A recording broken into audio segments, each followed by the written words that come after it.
Thank you. We got some great agents on here today. It's great to see. And I'm very excited about today's topic. You guys are finally getting what you wanted. All you great agents are been wanting to get rid of some of these riffraff agents who come and go, and you've been waiting for the market to turn. And so you can get rid of some of these agents and get a bigger piece of the pie for yourself. So now's the time to do it. So what are we going to do now? Right? And the answer is, what do you guys, well, I want to hear what you guys think you should do now. What do you think you should do? Daryl, you've been waiting to get rid of this riffraff. What do you think we should do? I've already started this morning. I tweaked some of my ads and changed a little some of the inquiries and some of the just things about my ads to make them look better. That's what I'm doing personally. Okay, so you're sharpening up your marketing a little bit, sharpening it up. Okay. What are you, Adul, what are you doing? Oh, you're on the phone or something. Okay. Anybody else? What are you doing? Lori, what are you doing?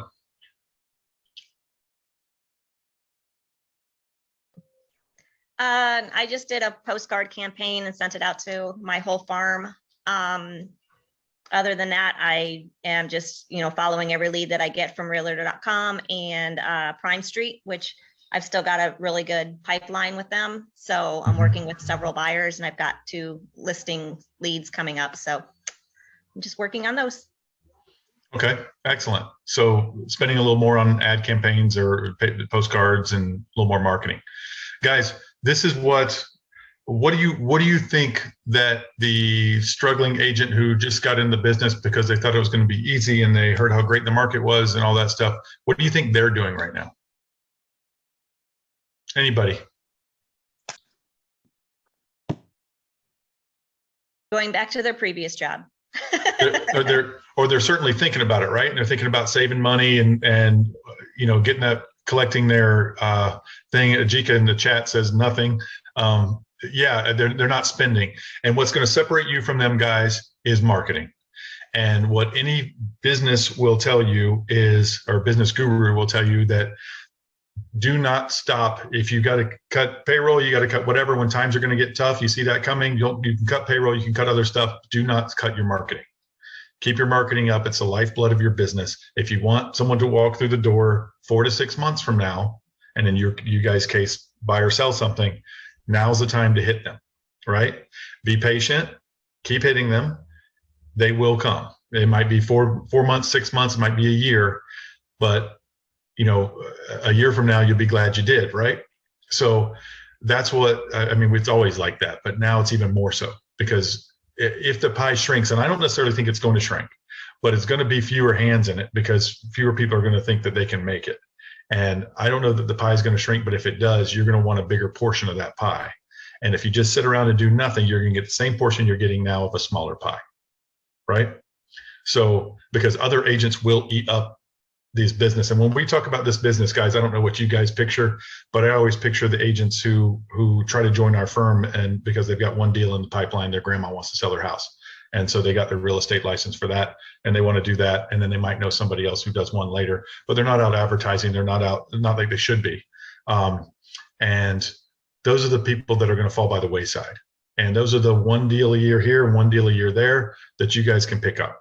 And that makes a big difference to you guys. Every little 10 grand helps, right? So I love that saying. So all that helps. You guys, those are the ones that you need to pick up, because those are the ones that are going to be sitting around out there. So what are you guys going to do? Think about what are you doing now to plan for that? Does anybody have any plans of what they're marketing? Anybody have any marketing they've been thinking about doing and haven't done it yet? And maybe they even got a little bit nervous about doing it because they're worried about the market. Anybody have something like that?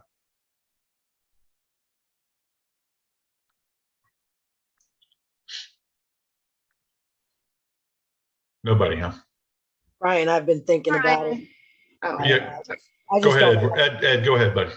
I've been thinking about it, trying to figure out which, I guess the word is software I want to use, whether it be Remind or HomeSnap or just going on the property appraiser site, grabbing a farm area and actually knowing what to put on there. So I'm compliant and might catch somebody's eye and it just won't get filed in the wastebasket. Okay, great, Ed. Lori, why don't you tell us what kind of postcards you're doing? Ed's in Ocala. He's not going to be competing with you in where you are. I use Wise Pelican, and I just send out a farm one just to my neighbors. And then I also send out, like, anytime I sell a house, I send out not a ton of them, but I pick like a really close area from wherever I sold, and I send out a just sold postcard with and they all come with a what are those little bars called? The little thing called where they can scan it and they can get a QR free code. evaluation. And anytime they do that, anytime they scan it, it directly sends me an email, and so I can follow up with them. But yeah, I like Wise Pelican. So Do you get much response from that? I've gotten a few, yes. Yep. Guys, and I know it's oversimplification, but it only takes one sale to get from those to make it worth it for years and years. Right. Yeah, and So- it's not that much money, so.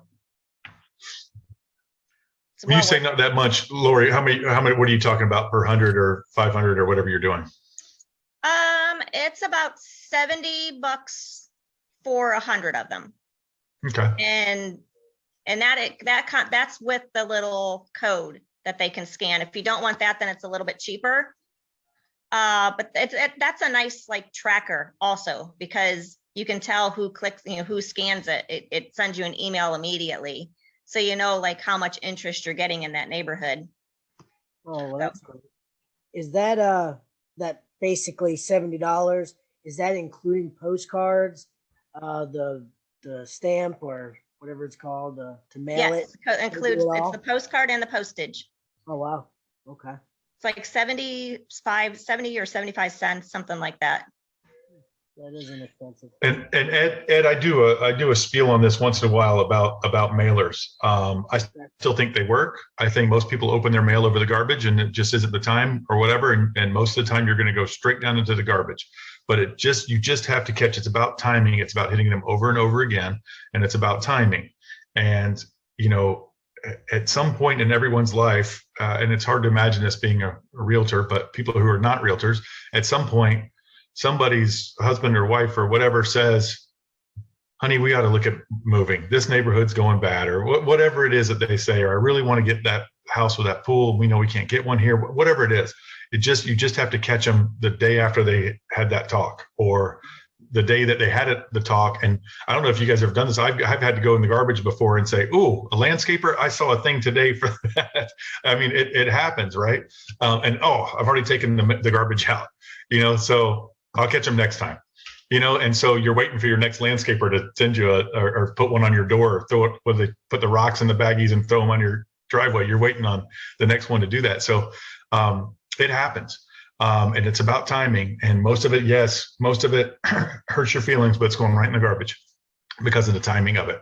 But other ones, people are going to do that, and people love to scan those QR codes, except when they're at restaurants and they want a menu. But they love to scan those QR codes. And what better way? Because how many people want to call you, they plan to call you, and then they just forget, and then they lose your number or they lose something. Getting that thing that you want the ball in your court, right? You don't want it in their court, because you can't count on them. They don't care as much about your business as you do. So when they scan that code, now Lori has that lead, and Lori's going to reach out to them. And if they don't answer their phone right then, she's going to reach out to them again. And that's a great idea. I really like that QR code, because that's how sales work, guys. Ed, they'll have every intention of calling you, and they'll think about it, and they'll maybe even start to dial it, and then they'll get how many guys have you guys ever started to call somebody, and then you get a call in while you're doing that, and you completely forget to call the person that you sat down to call? That happens to me. I don't know about you guys, but it's usually you guys calling me that does it to me. But it happens. And so make sure anytime you can get the ball in your court, that's a great thing to have. So I love that, Lori. That's really sharp. And you said that's Wise Pelican? Like Wise, like WISE, and then Pelican? Okay. So is it better to personalize your farm with their name, or put like addressee or occupant? Ed, I'll let Lori answer what she does on that, but I think that it's obviously it's better to, when I see or current occupant, I know it's garbage, but I will, still, if I wanted, if it's something I want, then I do it. If it's a Publix coupon, I might keep it anyway. I mean, I would keep it anyway, but it depends on if it's of something of value, but I don't know what the cost difference would be. Lori, do you know? I try to use the names as much as possible. I didn't notice that there was a cost difference. Okay. So you can upload your own addresses or you can buy addresses. I use, I think it's Remind. I use one of them and pull address lists for that area. Okay, thanks. Okay. Ida wants to know, share the verbiage to use when sending a mailer. I don't care what verbiage you use because there's different when using the just sold by brokerage. Yeah, I need to check it for compliance, Ida. I haven't seen any bad ones that people have used. It is, I would be as, if it's just sold by the brokerage, and you guys, I've told you before, you can do this even if you didn't particularly sell it yourself. It's just sold by Florida Realty Investments, and you're allowed to market that way. Obviously, if it was your sale, like what Lori's talking about, then absolutely use your name. I sold this, kind of thing. But if you're going to do it as a brokerage, just make sure you don't say I did it. And I haven't seen any bad ones. Just be as vague as you need to be. And send it to me for compliance, to check the compliance of it. Yes, you do need your brokerage name or logo on everything you do. That's a rule. I've been in the business 23 years, and that is a rule that has been changed over time. You do not have to put phone numbers anymore or addresses of your brokerage, but you do need their full name on there so people can, because now a reasonable person will Google it, and if they need to talk to somebody. So yes, use your brokerage logo. You need your logo on everything that you do. Any other questions on those things? I shared some stuff with you guys on email. You guys looking to do some email marketing, drip campaigns, that kind of thing, websites. Now, just for full disclosure, I got this from a HomeSnap website, so of course theirs is boosted up about how great theirs is. But just read through that stuff. I actually do like their additional features they have through Google and stuff for Google verification and all that stuff. You guys know how much that means to Joe consumer out there who doesn't know anything about anything. We always have to assume they don't know anything about our business, regardless if they think they do. But you need to be as Google friendly as you possibly can. 92% of people or something are using Google. They're not using DuckDuckGo or any of these other things. So check that out. Who is happy? Tammy, are you happy with your website now? Are you happy with your CRM now? Switching from the Boomtown to iHouse Web, which is going to go live tomorrow. Actually, it's pretty nice looking website, but if I'm not going to do anything with all that Boomtown stuff, I don't need to pay for it. And then I've got Follow-Up Boss is a CRM, but Boomtown is a CRM too. So I duplicate everything. So yeah. Tammy, your voice is everybody else getting a funny voice from Tammy? Sounds like you're wearing do you have a Darth Vader thing on? No. Okay. Try again. Try talking. Too far away? That was it. You sound great now. Okay. I said I am getting rid of my Boomtown website, and my new one starts tomorrow. I think I'm going live tomorrow. I have Follow-Up Boss CRM, and I had the Boomtown CRM, so that Boomtown will go away. And everything has gone into my Follow-Up Boss. And actually, the website company, they were going to extract all my leads from Boomtown into it's iHouse Web. Okay, so who'd you get iHouse now? Yeah, I will be. Yeah. iHouse, and you're using Follow-Up Boss. Mm-hmm. What does Follow-Up Boss do for you? All of your drip campaigns and everything as well? I have to check it out. I believe it does. Okay. I have to switch it over. Right. Boomtown definitely did. Right. Okay. And what kind of stuff did you use for drip campaign? Actually, iHouse Web, I am so non-techie. Do not understand this stuff. In fact, I just had photos done with Devore again for a listing, and they're like, put in your Facebook profile. I'm like, what is my face? Is that just like what my Facebook name is? I'm like, I don't even know what this stuff is. But anyway, what did you ask me? What did you ask me? What are you using for drip campaigns? What are you, have you been using them? The new website had me go on to Monkey, what is that? MailChimp. MailChimp. Okay. MailChimp. So that's going, I guess, I don't know if that will be a drip campaign situation. I've got to, get with them on the supports end. Okay. Any of you in the same boat as Tammy, hire a kid to help you with your social media and all your other stuff. Because seriously, Tammy, you're missing out on, you're paying for stuff that you're not using. And I wouldn't recommend that you pay for less. That someone at your level needs to pay what you're paying, but get all the use out of it, because you're missing leads and stuff that you don't even know that you're missing. Right. Because you're missing opportunities to do all these things, the drip campaigns and all this stuff. And it's going to be, you're going to get, even someone as good as you are, Tammy, is going to get people sneaking up on them and poaching some of their customers because they just weren't in their face when they should have been. Right. Your old clients that should be giving you referrals and stuff, and their kids buying a house, and you don't know because you haven't been in their face. As good as you are keeping up with them, you haven't been in their face, and you're going to get snuck up on, and people are going to poach some of your clients. And you need the I drip. just signed back up for the reminder media again too. Good. And you need the drip campaigns and all this stuff for them. And because they don't think about you first. It's just the way life is. They don't think about the realtor and their business and all that stuff. They are so busy thinking about their kids' upcoming wedding that they don't think about using the right realtor to buy the house. And their daughter is getting married, but the fiance went out and met a realtor or started looking at houses on Zillow, and Marina showed them houses, and now Marina's taking your client, right? And no, it was nothing personal to you. It was nothing that, it's just not everybody was in the loop. Not everybody was thinking about it, et cetera. So that's what the drip campaigns do. They keep you top of mind. And so now when a friend of yours whose daughter is getting married sees your, just your drip campaign that says Happy Memorial Day, they're going to say, I got to remember, I know they're going to be looking for a house. Go ahead and call Tammy and let's get her started looking for something. All right. So hey, can I ask a question real quick? So I don't forget. I have a deal and the house needs a roof, and we're not probably going to be able to get insurance without a roof.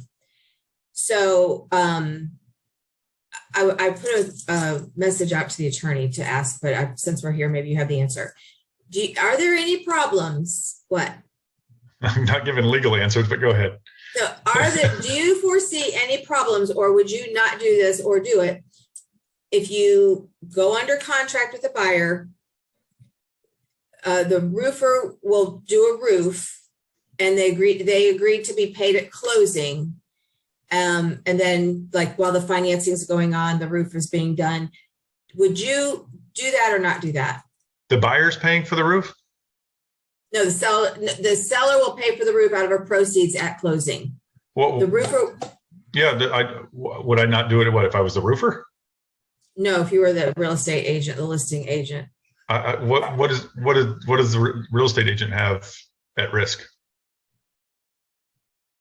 I mean, that's perfectly. This is not a legal. I don't think it's a legal question. It's a would you or would you not do it? Of course, I would have it be done. It happens all the time. Does it? Oh, I just wanted to make sure I wasn't seeing something I couldn't see. You don't know what you don't know. No, the seller. So but the seller, let's say the buyer, done, if the buyer walks, the seller still has a new roof, and the seller still. I mean, the only person at risk is a roofing company. They're the only ones out of pocket.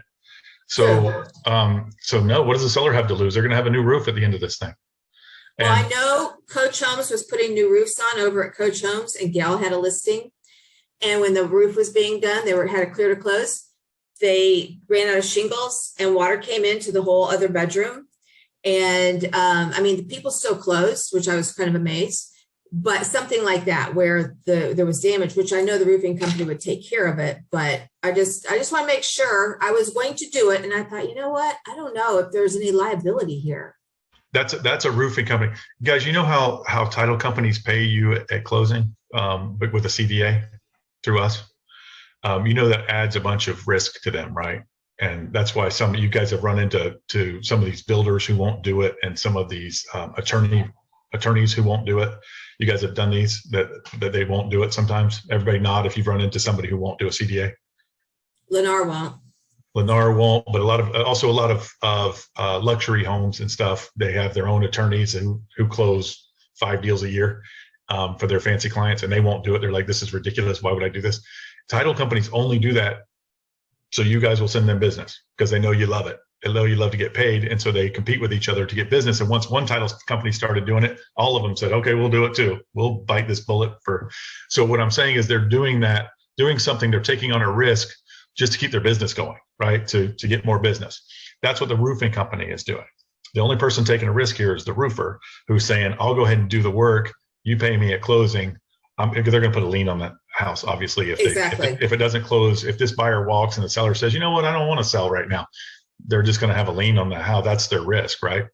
So that's a roofer doing something, taking on a little bit of risk just to get more business because other roofing companies are doing it.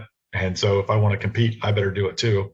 So yes, and that, guys, that is a solution that a lot of roofers will do for you. A lot of us are having a hard time, obviously, with the way insurance is going with roofs, and any roof over 10 years old or 12 years old. And of course, they've just done legislation in Florida to combat that. But we were getting a lot of that, the 10 years and 12 years.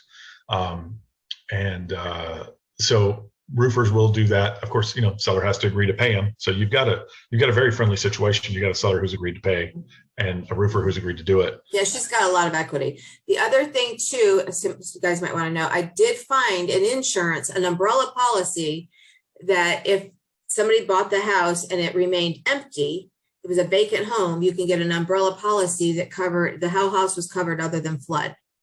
So, but it's not mortgage compliant. So if somebody was getting a mortgage, but a cash buyer, that could work for. Okay. Awesome.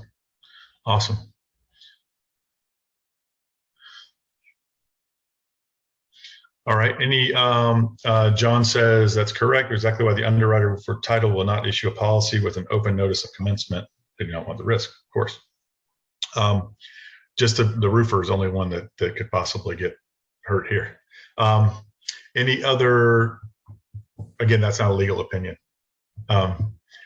Any other questions about that stuff? Let's talk more about the marketing stuff. What are you guys, somebody give me a plan for something that they want to do in the future, something they're starting to work on now. Who is growing their business and how are you doing it? Priscilla is here, by the way. Priscilla, we talked about, I don't know if you're paying attention, but we've been talking about websites and stuff like that. You guys, let's go back to that. I wanted to know, Priscilla's got some specific questions on websites. I would like to know what you guys are doing for your websites, if you're happy with them. And she's just looking for something that looks good and is not an embarrassing landing page and gives them the IDX, which everybody gets the IDX now, but and possibly a CRM. What do you guys have? What are you guys using that you're happy with? Hi, this is Romina. Good morning. Hi, Romina. Good morning. I'm driving, sorry, so that's why I don't have my camera on. That's all right. Well, for the website, I think I told you guys before, I just started a new website like maybe 2 months ago. So you can check, Priscilla, I think she's the one who's asking. You can check on my website and see if you like it. It's really not that expensive to set it up. I hire a guy who does that. He works for Wix, which is a company. Well, he kind of have like a contract with Wix, but he works on his own too. He charged me $1,500 for my website, and then the things that you have to pay, like your your name and the connections that they're gonna ask you to have, like the IDX broker. You have to pay like $50 a month or something like that. But besides that, that's all I paid. So one time, and then my monthly will be no more than 80, maybe 60 to $80. I don't know exactly how much. So check my website, and if you like it, just let me know. And I cannot share the contact now because I'm driving, but I can send it to you guys. My website is rominarealtor.com. It is connected to the MLS. And what else? And for the CRM, I do have one that I'm planning to change just because, well, I'll have to check it out, but I was looking into Monday. I don't know if you guys know it, if you heard of it, if some of you are using it. Monday gives you up to 3 agents to use it, I think, and it's like $60 a month. Automations and everything. I'm still using Airtable, but I think I need a little bit more things. I'm still shopping around, so I don't know. That's what I'm using. Thank you, Romina. I appreciate that. I put her domain in the chat. Priscilla, take a look at that. That might be something like what you're looking for. She's got a nice landing page. She's got the Orlando skyline in there, a search bar, a nice logo at the top. Priscilla has a nice new logo. So try that up. Steve and Jerry are doing their own. They pay $2.99 a month. You guys, if you don't mind, will you put in the chat also what your domain is so we can look it up?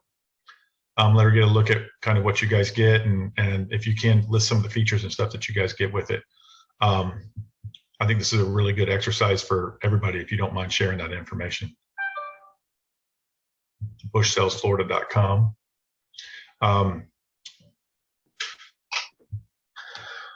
Appreciate that, guys. Thank you very much. Anyone else want to share? We really appreciate it.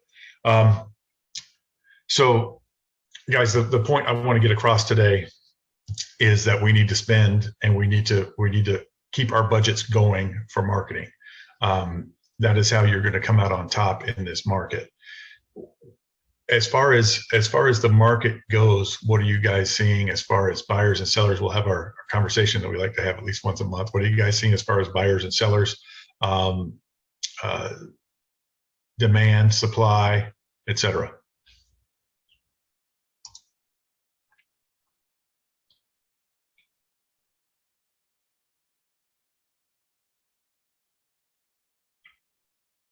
Nothing? You guys aren't, no buyers or sellers? Boy, this doesn't I look still good. see the market tight. I still see it tight. I just had this question. I just sent out my my market update that I send out once a month to my neighborhood, and it shows the average price paid. It shows the listings the new listings. Let me see. I got 4 categories that I show every month. And people actually look for that, and they study the numbers. And I tell them every time I do the market update, I tell them exactly which numbers have changed, which numbers have stayed the same in my particular neighborhood. The only thing that really changed this time is the average prices went up 20,000 from last month. Everything else, pretty much the number of listings stayed the same, the number of pending stayed the same. All the other numbers stayed the same. But it's good to let people know that I'm right on top of the market every month, so that they know that I'm keeping up with everything. I'm also, since we're on the subject, I'm also sending out another postcard. I don't know if you can see. I do my postcards through prospectplus.com. I just looked up my last invoice, and it was a just listed I sent out last month. I sent it out to, and I had to look to see how many homes I sent it out to. 632 homes, not so many, but my price, including postcards, postage, the list and everything, was $588. So I got into 632 homes for $588.93. I use my professional pictures that I take in all my listings. People actually, I don't get a response right away on these usually. It usually takes 2 or 3 or 4, sometimes 5 months, but they keep my postcards in a drawer. And when I come over to their house to list their house, they're like, yeah, we have all, and they send them out on their table. Yeah, we have these 4 postcards that we got from you. And I look back and I'm like, oh yeah, I remember that house. This one that I'm getting ready to close tomorrow, I have to brag on it with the community because it's the highest price per square footage that anybody's, I think ever. I sold a 1,000 square foot home in my community for like $335, which that's like $309 a square foot, which is, I didn't think it would appraise. I was totally floored when it appraised. I was like, oh my God, I can't believe it did that. But that's what I'm doing. I'm going to brag about that, about the highest price per square foot, and send out a just sold postcard, and hopefully I'll get some calls from it. That's fantastic. That's fantastic. I love it when Daryl brags. It's the best part of the show. So thank you, Daryl. So he's paying about 90 cents to get the list and to get everything sent. And it sounds like they're really well. Daryl, they're a little bit blurry and weird when you hold them up. But I think that, but you're getting your pictures on there. They seem like they're really high quality type postcards. Okay. And I love that. And Daryl said something very important. I like them to know that I'm on top of the market. And that is the most important thing you guys can do. They're going to like you. You guys are all wonderful, likable people. Those of you with your cameras on are very, attractive, wonderful people. I can't speak for the rest of you, but the ones with your cameras on are, and they just want to know that you're an expert, guys. That's who they want to work with, an expert. This is the most important decision financially that they've made in a long time, if not ever. And so I always tell you guys, this is probably the most expensive house they've ever bought and sold, right? They typically go from a cheaper house to a bigger one until they finally downsize, and then that's their last home. So that's the most important one. So every house they buy is the most important one, right? Every house they sell is the most important one they've ever sold. So this is a very, very, very important decision for them. They want to work with an expert. They don't care that you're nice and fun and I mean, some people do. They want you to be nice and fun and love their dog and love all their pictures on Instagram and all that stuff. But mostly they want you to be an expert because they want you to take care of their investment, right? Their home. It's either an emotional investment or a financial investment, whatever it is. Joanne, price reductions coming back. Yes, there are 557 to 3781. So 6 to 1. On more than 6 to 1 on reductions over increases on prices. We're seeing more, guys, cash versus financed. Are you seeing a little bit more cash versus financed? Not more cash than financed, but the ratio changing a little bit in the favor of cash. And Daryl, I wanted to say something about some of these statistics are misleading, right? And so average house sales that went up so much during COVID, the price of the average house sold. Well, of course, the people who were doing very well financially stayed doing well financially and can still buy houses at that point when sales were down some because of COVID. So, of course, more expensive houses were selling over less expensive houses. And I think that's what you're seeing a little bit now. The interest rate hikes don't affect people who are well off as much as they affect people who could barely afford to buy a house a couple months ago, right? So I think we're going to see a little bit more of that, a little bit more higher price houses still selling. And I think you'll still see some people trying to get into homes because rents are going crazy. So you'll see some of the lower pricing housing selling still. But I think that average prices are going to go up. I don't think values are going to continue to rise like they have been, but I also don't think, and this is me, guys.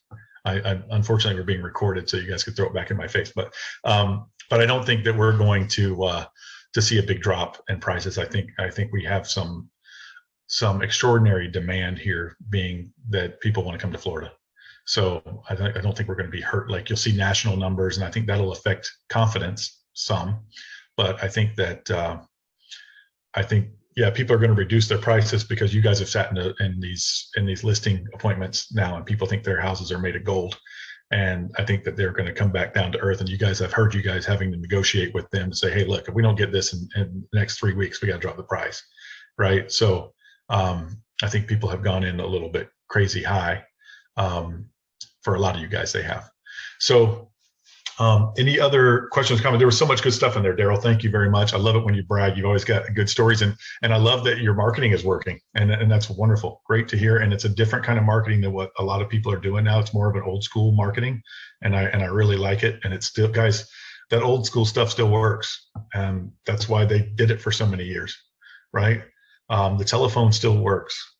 That's why people have done it for so many years. Right, the email scams with the Nigerian prince still works. That's why people keep doing it. I mean anything that people are still doing it's because it works, and I think that that's a great testimonial there, Daryl. I appreciate that. Websites.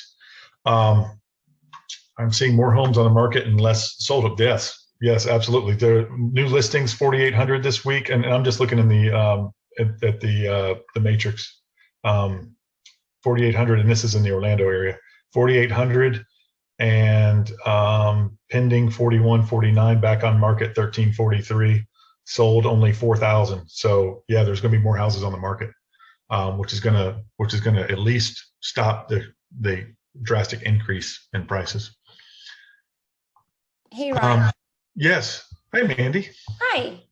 I've been seeing less showings during my listings, which have been a little scary. So like would go live that day and maybe would have 2 showings, but it's weird because it only takes like out of those 2 to submit a contract. And that's been happening. My last 3 listings, we had really little showings, and like, it's been getting worse, I feel like, since May. And I had 2 listings in Deltona, one in Deltona and then 2 in Oviedo, different parts of Central Florida, and same thing. It's the showings have been so minimal. I mean, we got over asking on both of them. They've all closed.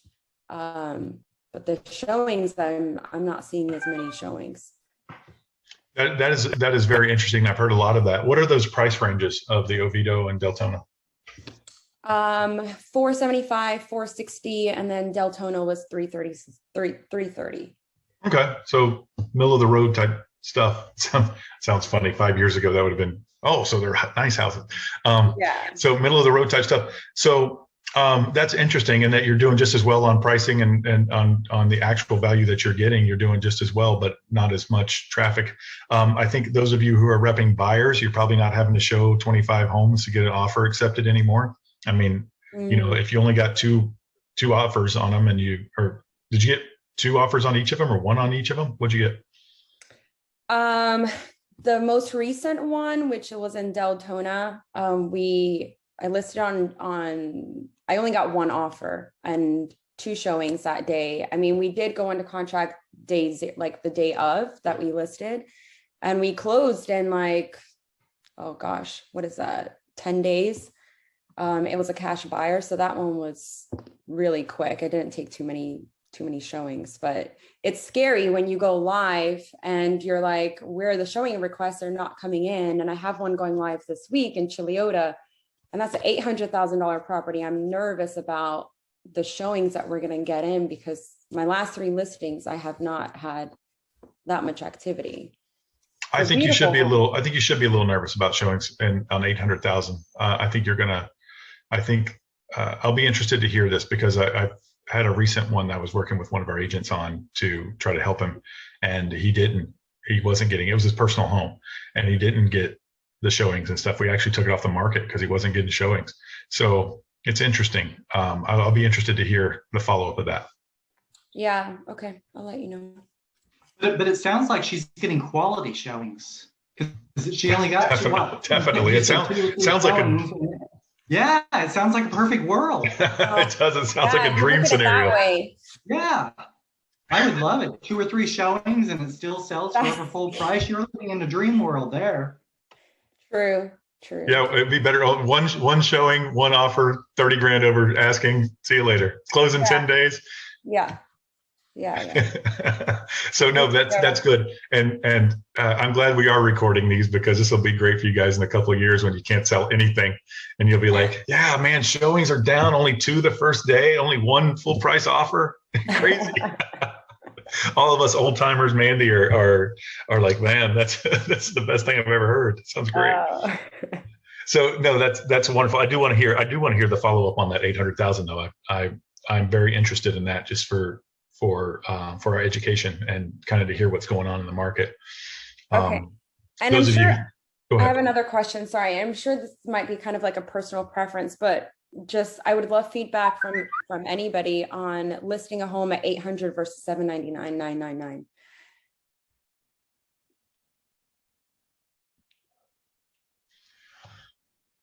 Anybody else have this before I start? I think I'd go I below can- the 800 personally. Sorry, Tammy, say that again. I think I would go below the 800 personally. I don't know why. I just probably would. I just listed a house or a townhouse for 507. And then I thought, you know what, I probably should list. And then we just lowered it to like 598 498 or so. I don't know that it really matters, but what do you think, Ryan? It only matters. What do you guys do? And this is great because this is I'm glad I've got a great that she's asking in front of all of you guys because I would have wanted to ask in front of all of you. I'm going to pick on someone here, Jerry. Jerry, if you have a customer and they tell you what their price range is, how do you search? Would you search? They want to. What do they normally say to you guys? I want to keep it under 800, and Yes. so do you search to 750 to 799? I mean, what do you do? Yeah. I usually go up to 800 because it's a round number. But when a customer's looking at it, there's a reason why all of the stores do 99. You know, they do a number and they do 99 because it always sounds better to hear 799, 900 than to hear 800. It psychologically, I think it puts the person up into another price bracket. Okay. So, but all right. So let's say that you look at Mandy's house and let's say it's priced at 800 on the dot. Okay. And would your client who wanted to keep it under 800 still go look at it? They'd probably go look at it. Okay. Even in this market, you might think, might have to go over this, guys, or what, but you still go look at it, right? Mhm. Now, let's say you offer 790 for it. Okay. Do you feel like you're getting a better deal if you go down to 790 from 800? You're keeping it under 800, or do you feel like does that price drop seem bigger to you, a bigger negotiation or a better negotiation by the agent or by the client themselves or whatever? What do you think that? That's hard to predict because each person's different. And so there may be some that go in there and say, oh, yeah, I would pay 800 for this. And I haven't seen the house. They haven't seen the house. And they're comparing it to other houses in the 800,000 range. By the pictures. By the pictures. And sometimes when you get in there, we use a professional photographer for all of our listings. Yeah, but sometimes you go into a listing and it doesn't look anything like that. You're like, is this the Exactly same one we right. saw pictures? It's That's- because the photography is really good. You're exactly right. So we make sure our photography is more accurate. We don't want them to blow it out and make the room look twice as large. He may adjust the lighting a little bit, but that's only because he's opening up, turning on all the lights, opening up the blinds, and showing what it can look like if all that is open. Okay. Yeah, I don't want to go down the photography rabbit hole because that's a whole nother conversation, but I like that. Thank you. I think that the search, I wouldn't do $799, $999. I would do $799 even. And I would go ahead and do that. I mean, I don't think there's any big difference at all. And I think people will still look, although, and some of those of you who've been around a long time could nod your head on this. Back in the day, when I say back in the day, I mean 3 years ago. If you were maybe in 2 years ago, if somebody said they want to keep it under 800, you'd search up to 830, just because you knew you could get under 800 still. I mean, that especially at like a higher priced house like that, you could negotiate 30 grand on. But nowadays, you know, there was 6 months ago, if somebody said they want to keep it under 800, you'd be looking at 775 and hoping you could keep it under 800. You know, so it's all about the market. It's all about all that kind of stuff. But I would keep it at 799 if your goal is to get to 800 in this market. I think I think right now, guys, you guys can agree or disagree by your nod of your head or whatever. But if I think right now you can expect to get market value on the dot and not over and not under in this market where we are right this minute. And this a month from now probably be different. A month ago was different. So I think you probably get right around market value. I would ask market value. I would accept market value. Thank you, Ryan. And I would say 799 even. Don't do the 999s because you're going to search. I don't even know how that works. But if I search 750 to 799, is that going to pick 799.5? I don't know if it does or not. I would think not. So any other? Ryan, I have a question for my Margaritaville. I know it's been in the market for a long time, but you know, he wasn't facilitating, the owner wasn't facilitating the showings and all in Margaritaville, but now he's put me on to their ambassador program. I can show the house. And first I was getting bombarded with phone calls. Now, not even one phone call. So, I mean, if you want, take a look at the listing, but I don't know what I should be doing. You're not getting phone calls anymore?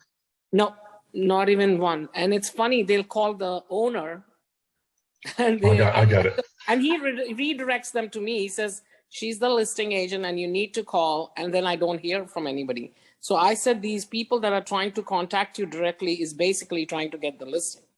Otherwise, why aren't they coming with the customers up front, you know? Yeah, there's a lot of shenanigans go down in the short-term rental markets, apparently, because it's not the first I've heard of that. So I don't know what to tell you, Sunayana. We talk about this listing a lot, and I don't know. We put the address in the chat, please? And if somebody wants to take a look at that and let you know, that'd be great. I don't know why it's not selling. It's been on the market a long time, and it seems like first I told you the issue was the owner. Right.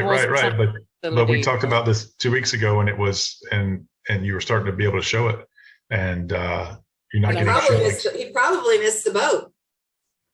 What is it? He probably missed the boat. No, it's something just went under contract for $810,000. I have spoken to the owner yesterday. He's ready to lower the price a little bit, but he says it's not going to be that much. And you know, you never saw any listings there. It was like maybe 2 homes for sale and whatever. Now you're seeing about 6-7 homes. And I told him yesterday, I approached him, I said, you have to lower the price. He says, well, right now I don't want to do it, leave it in the market.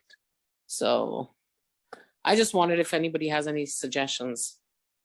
Yeah, Jerry wants to know, did he have any offers at all? Well, earlier people were very excited, but I couldn't show the place. I could not. Every time I would call the owner and I would say, I have 3 people ready to show, I can put them in one day. And he would say, oh, it's booked. It's booked. So I did not have a direct contact with the property managers. And now he's put me on to them because I think there's seriousness to selling. Sunayana, what's the address? I'm just putting it on. It's 8055 Knee Deep Road in Margaritaville. Okay, here we go. Okay, you got 22,066, you're 849. Well, there's one down the street that's got more bedrooms and bathrooms and about the same size, and it's 50 grand cheaper. Yeah, I saw that and I've approached him, but he's like, leave the price at this. So. Okay, well, you're not getting, okay, here's old school real estate. If you're not getting showings, you're overpriced. If you're not getting contracts, it's not showing well. So you're not getting showings, it's overpriced. Okay, so I'll just wait. He says wait for 1 or 2 weeks and we'll see with the long weekend. And anyway, so there's no other suggestions other than that, right? You might want to explain to him that the longer a house sits on the market, people are going to think what's wrong with it.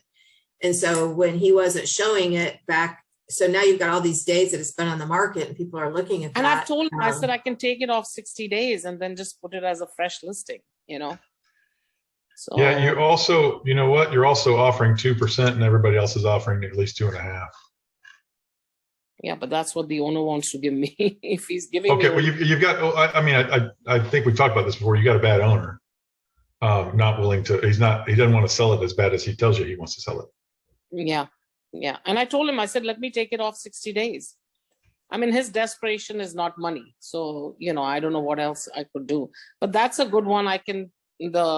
Who mentioned that about that the longer it stays, the harder it's going to be to sell. I think I can put that line in, which I haven't. Otherwise, I have told him, I said, be prepared to do that because there's for 110,000 with a pool. Of course, it's, I think, 100 square feet smaller, but it's gone in contract. But these two people, Susan DeKobe or somebody over there and her husband, pretty much capture the whole Margaritaville. That doesn't matter anything. Look, I'm looking at this as a realtor, guys. I know you guys love tough love time. So I'm looking at this as a realtor who's got somebody who wants to buy there. I've just put in Knee Deep Road and I've got 3 listings on Knee Deep Road. So there's competition in there, first of all. Second of all, I see that you're offering me 2%. What's Knee Deep Road? One second, I need to understand. What is Knee Deep Road? Knee Deep Road? That's the road this is on. Knee Deep Road, okay. Yeah, Knee Deep Road. Sorry, I talk kind of country. So Knee Deep Road, I looked on there. There's 3 listings on there. One of them is a bed. I got, and I see this 2%, and I'm just being real with you guys. I've got 4 or 5 reasons right now I can tell my buyer why we don't want to look at this house. Okay, tell me. Well, there's one that's a 5.5 for 50 grand less. There's number one, but I don't think I need to go any further than that. 287 days on the market, strike 2. There's got to be something wrong with this, guys. I don't want to waste our time. You guys know an inspection of a house like this is darn near $1,000, and you don't want to waste that on something that is going to be going to have a bunch of problems. You know this does. There's a reason it's been on the market 287 days. And Sunaina, I'm not trying to argue. I'm playing devil's advocate here. I'm telling you what somebody. No, I want to hear your part. That's strike 2, and I haven't even really looked at it yet. Why did they raise the price from $750 to $850? Well, that time. No. I'm not. This is rhetorical. So I'm not looking to argue with tonight. I'm just saying these are things that I see in here. Their rent, income producing, well equipped only. Bring your suitcase. Proximity to the park. Area offers a lot of amenities. Okay, so I'm sold on the neighborhood. That's why I'm looking in here anyway. But there's strike 3 right there. So there's 3 things right there where I'm not going to have to even show this to my client and worry about them falling in love with it for me to make 2%.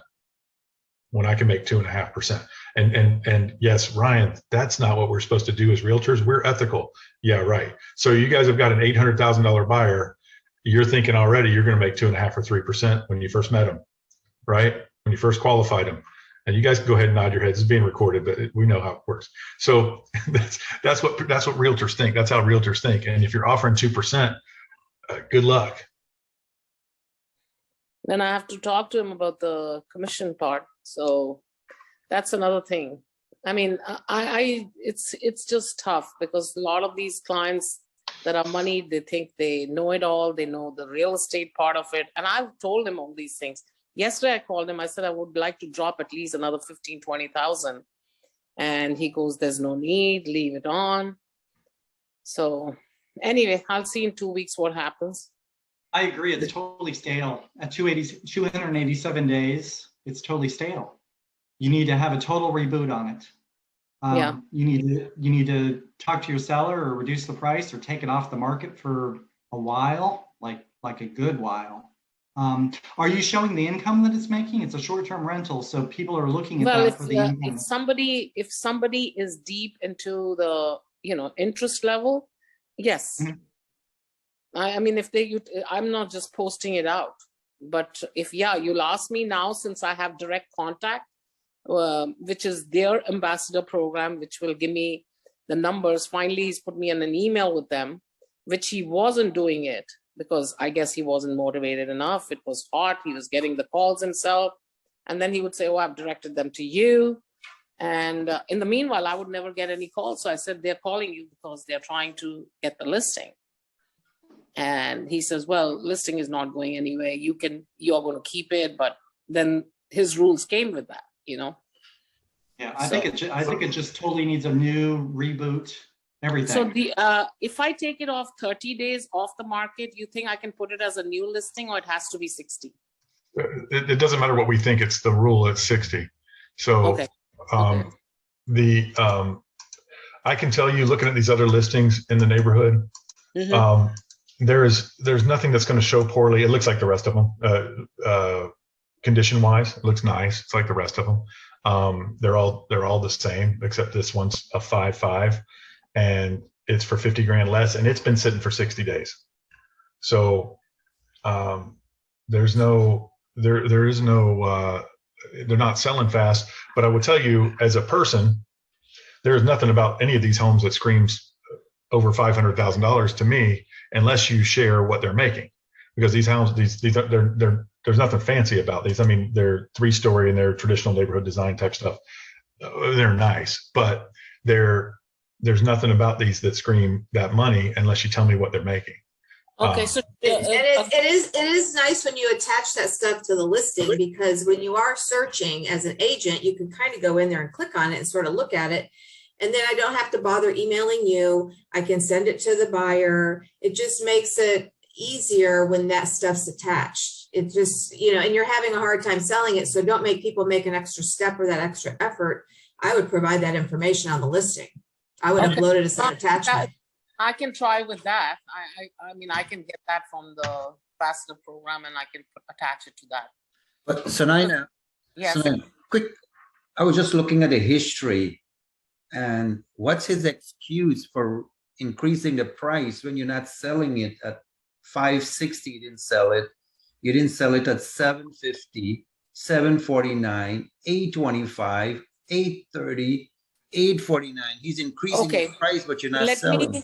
Okay, let me explain you. He would have sold this long time back. He just did not put me onto the ambassador program. I could not show the house. Somebody who's buying for 750, even they're buying for 350, they need to see the place. Yeah. And he would not facilitate that, the owner. I've covered that in the beginning, that he would not. And now that he's motivated, and he was getting tons of calls because realtors just call directly, try to get listing. And I told him, I said, he says, I got 50 calls this week. And I said, I did not get one contract. Why? Because they're trying to get listing from you. That's all they're trying to do. And now that he's facilitated, which is not even a month and a half back, that I'm talking to the ambassador program, and I can finally get what income he's making on it, and they will facilitate to show this. Now I'm not getting any calls. Maybe the interest rate or whatever, but I think I'll put that in the attachment, what income it's making. So maybe that could work, Yeah. Otherwise, the next step would be to pull it out for 60 days and just put it back as a new listing. But I just wanted to run. It'll still show up on your history. It'll still show up on your history, whether you put it, it'll show cumulative days anyway. You'll show 0, but your cumulative days will still add 287 plus. Right. But the thing is that which is a Not better way. not if you withdraw it and wait 60 days. Then it'll go back to 0. Yeah. Yeah. Or do you have to change brokers for that? I don't know. I'll check on that rule. But then you'll Okay, still let me just shoot me an email, Ryan. What is the best I can do? Yeah, but I'll put it as an attachment, what income it's making. Yeah. I have a question. What is motivation for selling when you talk to him? What is it? What's his motivation for selling when you talk to him? Well, earlier it wasn't, and now it is. Well, it's always been something because he had it on the market. So he just was trying to kind of a make me move type thing for a while. And now he's a little bit more serious about selling. And I'm not going to lose this client. I have too much going on with him. Oh, you're too in love with this guy. First of all, he's just not that into you. No, I'm not in love. I think you would be in love also, the business you would get from him. No, of course. I'm saying he's a terrible owner. Terrible seller. He just wants to play by his rule, which a lot of the people with money have larger egos too. And you just entertain that. I don't have an issue. And it's his house, it's his money. And I'm in the meanwhile, if I get 4 other deals, I'm okay to go. Keep doing what you want to do. But I have to give my part as an expert. Like Ryan said, you have to be expert, give your suggestions to him. And then, of course, it's his money, you know? That's a nine, you're in an abusive relationship. Okay. I have another question. I think I know that. Ryan. Did you do a seller's net sheet for him, an estimated seller's net sheet? No, I haven't done that. That's a good point. Have a title company do that for you. Okay. Yes.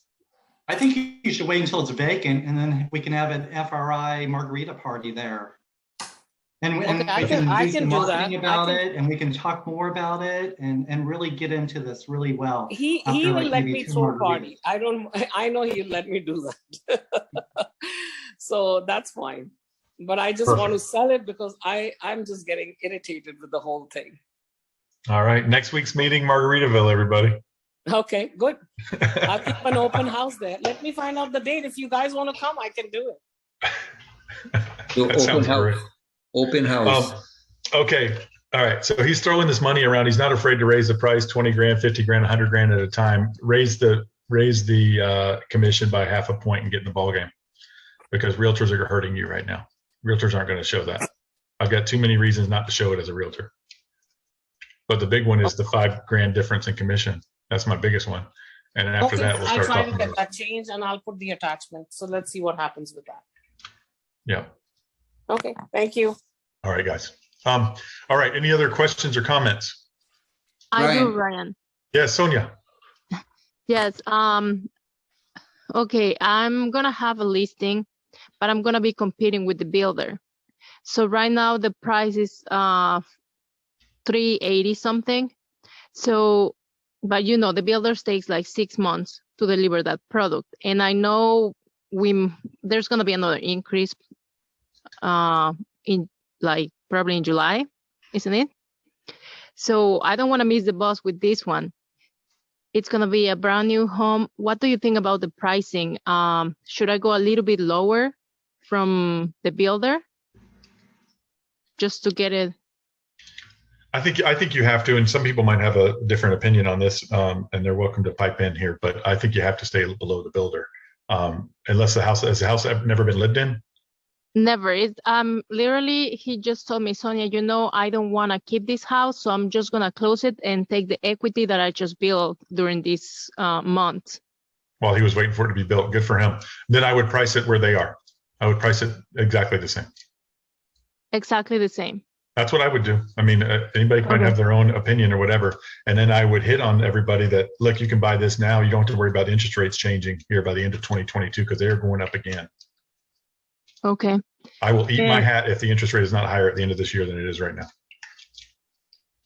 And Ryan, talking about interest rates, if you, let's say you like Ryan, you want to purchase a house and you're going to take a loan, no cash, you're just going to take a loan. Would you buy another property? Because the interest rate is still very low and I know it's going to keep going high, you know? Would you invest in a second property, third, fourth? I'm sorry. What are you asking me if I would for what kind of property? Well, let's not put you. Let's say a person who wants to buy another home, another investment, a second home, just, you know, to keep building. Like as a spec home? Is it a spec home or am I going to rent it out or what's going on? I think she's talking about investment, just for money, like return on your money. So a spec, just a spec home that I don't have any plan for other than to arbitrate the price between now and when it's built. No. I'm just saying, would you invest in any other house, resell anything, just to have a second home, a second property, you know, to keep building your properties pipeline? Well, why wouldn't I do that? Would you buy at this interest rate? Yeah, look, guys, interest rates, people buy at them and still, first of all, they're still historically low. Right? I mean, not historically low, meaning they've never been lower. I mean, over history, a 6% interest rate is great. If rates go back down, so here's the deal. If rates go up, you'll feel great for buying it when you did. And if rates go down, you can refinance. So if you guys can't sell this to your clients and your customers and stuff, I don't know what to tell you. No, it's not, you know, sometimes I follow some investors, but I think they have the other mindset when they say don't buy right now because I'm thinking because they're cash buyers, you know? Yeah, well, that's right. If you want to not buy now because you think that the prices are too high and they're not, then that's fine, right? If you want, I don't see rents going down. Yeah, I mean, There's probably people who do, but I don't. I don't see anything going down at this point with inflation and stuff. I don't see anything going down. People are going to get paid more. People are going to charge more for rent. There's still plenty of demand out there. If you guys have tried renting anything recently, it is chaos. Those are the exactly things the facts that I put into the buyers when they tell me, we're gonna wait for a bubble. I was like, statistically, Florida, it's gonna be probably the last ones. If there's something, it's gonna be the last states that is gonna be hit because we have all the people, coming here from Texas, from California, New York, New Jersey. All those states are the market is extremely hot and overpriced. Well, not overpriced, but the pricing it's way different. Right.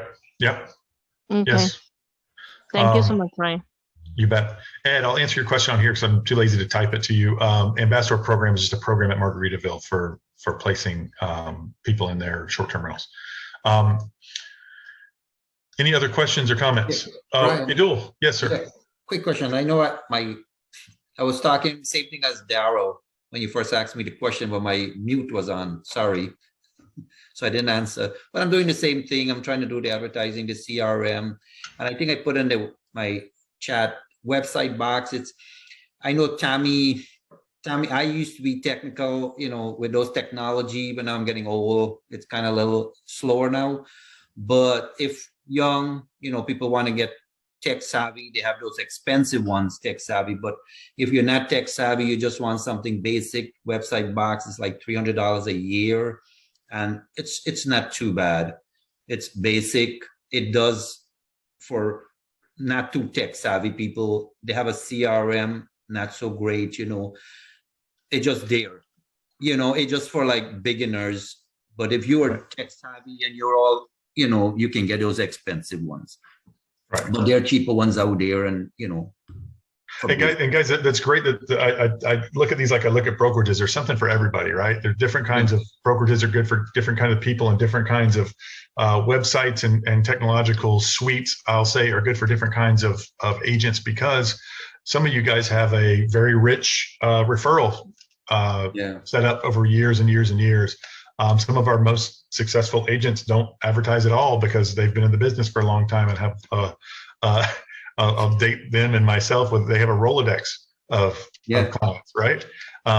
Those of you, it's like your contacts in your smartphone, those of you who don't know. So everything is different for different people. Some people don't need a lot of stuff. They just need a very basic website and very basic CRM. Some people are still keeping it on an Excel sheet, their database, right? Yeah. So it's there's something for everybody. So you need to figure out what works for you. Idul, if you will share your domain so we can get a look at your website. FloridaHomesIdul.com. Yeah. Would you mind typing that in the box? Yeah, thank you, buddy. And so people can take a look at it and see if what do you get for $300? You get a CRM which according to Idul is not that great, and that website that landing page and IDX. Well, it does what it's supposed to do, but the other ones, they're more technological, like Tammy will say, they're more advanced in there, but they charge you a lot more money. And this is just right. And if you're not going to use it, then it's no good. Yeah. Tammy, I know, a lot of you guys can afford to have a social media person keep up your stuff too. And there are people who do that, who just keep up your stuff for you. They put in your content. They make sure you're getting the most out of everything that you have, your website and everything else. I am hearing. Do you have a recommendation for that, Ryan? Do you have recommendations for somebody to handle the social media at all? I'll have to look. I know some of you guys have used people before. I don't recall off the top of my head. Actually, Tammy, they have people. I mean, they have everywhere. But I was talking to another agent. There's people in India that's what they do, and you can pay them.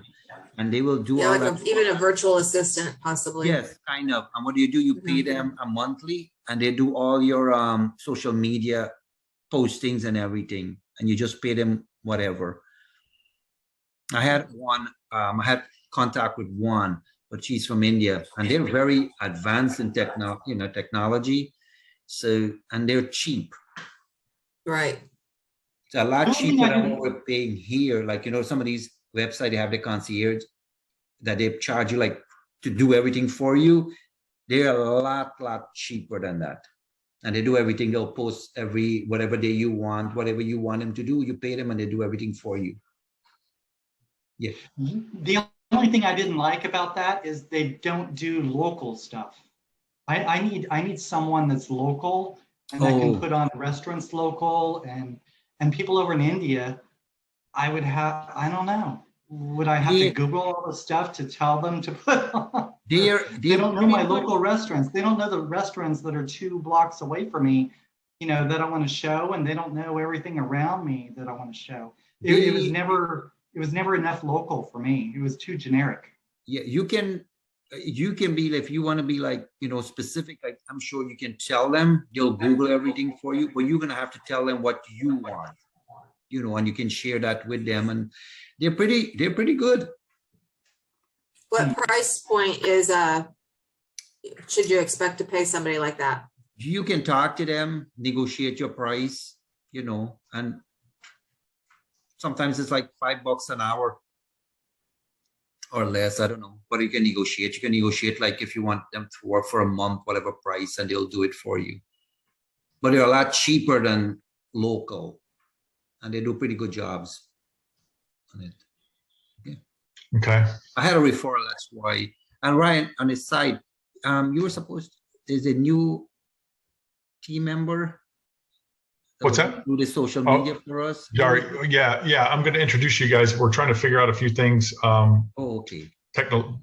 technologically, and I'll be introducing you to you guys. I can't even say it. That's how technological I am. I can't even say the word. That's what I'm saying. I have to slow it down a little. Yeah. Thanks, Ryan. I'm enthralled with this website, FloridaHomesADuel.com. This guy is so handsome. You guys have got to scroll down to see his picture. It's fantastic. No, it looks very nice. It's a nice landing page. All right, guys. Any other questions or comments? Well, Tammy, I will look into the local people who do this. Duel, thank you for mentioning some of the other options for those. And I look forward to seeing you all next week. Any other questions or comments before we go? No. Thank you, everybody, for sharing what's working with you. I really appreciate that. I think all of the agents here do. Remember, other people are hitting the brake. You need to hit the gas. Do what it takes marketing-wise to hit the gas to power through this thing. All right. That's what our FRI agents are going to do. That's why they're going to excel and exceed expectations through this. Grab your bigger piece of the pie. As the pie starts to shrink, you better have a bigger piece of it. All right. Thank you, everybody. Good job. See you next week. Bye.